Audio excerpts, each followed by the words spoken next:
To my channel. How are you? I hope that you are fine. मैं आपके बीच Bihar board exam का class 10th math chapter 1 से BBI question लेकर आई हूँ, जिसमें क्वेश्चन नंबर आपका है ये 2 नंबर क्वेश्चन है।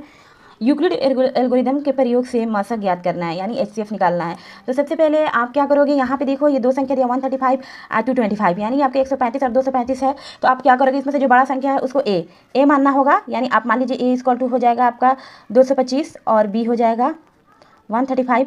ओके, तो यहाँ पे देखो आप भाग देंगे। भाग देने के बाद से आप यूक्लिड एल्गोरिथम के प्रयोग से उसको डेकोरेट कर सकते हैं। तो चलिए मैं इसे यहाँ भाग देना होगा। ये देख लीजिए आपका एक फॉर्मूला जानते होंगे कि भाज्य बराबर भाज्य गुणे भागफल जोड़ शेष। तो आपका देख लीजिए ये हो जाएगा आपका भाज्य। तो भाज्य कहाँ लिखते हैं, यानी 225 से हो जाएगा ये 135 को इसको डिवाइड करोगे तो कितने बार में जाएगा, 2 बार में तो नहीं जा सकता है, 2 बार में, इसलिए ज़्यादा हो जाएगा 270, इसलिए इसको एक बार में मल्टीप्लाई करोगे तो हो जाएगा 135। इसको सब कर देना, 5 में से 5 जाएगा, ये 0 हो जाएगा, 12 में से 3 गया 9, ये आपका कट गया। ओके, तो ये देखिए 135 है जो आपका क्या था, भाजक था, ये आपका यहाँ पे आ गया भाज्य हो गया। वो तो 135 यहाँ पे आप भाज्य के फॉर्म में लिख दोगे। अब देखिए 9 का टेबल पढ़ना है तो 90 है, 90 अब तो 2 बार में इसको मल्टीप्लाई करेगा तो 180 हो जाएगा 180। तो इसलिए हम 180 नहीं, एक ही बार में ये जाएगा तो ये जो है 90। तो इसको सब करोगे, यहाँ हो गया 5 और ये 3 से 9 जाएगा तो क्या हो जाएगा 4 हो जाएगा। ये 90 जो है यहाँ पे लिख दोगे। ओके, तो आप क्या करोगे, यहाँ पे देखो ये 45 जो है कितना होता है 90 होता है। तो आप उस टाइम तक इसको डिवाइड करते रहना जब तक इसका रिमाइंडर क्या हो जाए 0 ना आ जाए। देखिए इसका रिमाइंडर 0 हो गया। अब इसलिए आप बता सकते हैं इसका मासा क्या होगा 45 होगा। लेकिन ये तो ऐसे मेथड से आपको तो नहीं लिख देना कि 45 होगा, आपका यूक्लिड जो एल्गोरिदम के प्रयोग से ही लिखना होगा कि इसका मासा जो है 45 आ रहा था। चलिए यूक्लिड एल्गोरिदम के प्रयोग से, यूक्लिड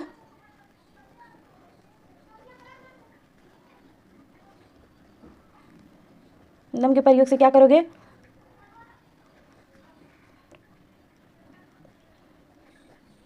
प्रयोग से आप ऐसे इसको डेकोरेट, ये होता है कि ए बराबर बी क्यू प्लस ये आर हो जाएगा। ओके, तो यहाँ पे देखोगे जो बी क्यू प्लस आर है तो ये हो जाएगा आपका, यानी आप तो फॉर्मूला जानते होंगे भाज्य बराबर भाजक गुणे भागफल जोड़ शेष। तो वही होता है कि ये हो जाएगा आपका भाज्य बराबर भाजक गुणे भागफल, ये आपका जोड़ शेष। तो ऐसे ही आपको क्या करोगे, यहाँ पे जो आपका 135 है, ये 225 है, ये आपका ये हो जाएगा ए। तो यहाँ पे ऐसे लिखना पड़ेगा आपको 2 से 25 135। ओके, ये गुणे 1 होगा, आप प्लस आपका रिमाइंडर क्या आ रहा था तो 90 आ रहा था। फिर आपका जो 135 है ये हो गया भाज्य। अब भाजक आपका क्या हो जाएगा 90 है ना, भागफल 1, अब प्लस रिमाइंडर आपका हो जाएगा यहाँ 45। ओके, आप देख लीजिए ये भाजक आपका 90 हो गया। तो यहाँ पे लिखोगे 90 इक्वल टू हो जाएगा आपका 45 इंटू भागफल 2 हो जाएगा, अब प्लस ये 0, ये रिमाइंडर क्या हो गया 0 हो गया। तो इसका एचसीएफ क्या होगा 45 होगा, इसलिए एचसीएफ यानी मौसा बराबर कितना आ जाएगा 45, ये आपका आंसर होगा।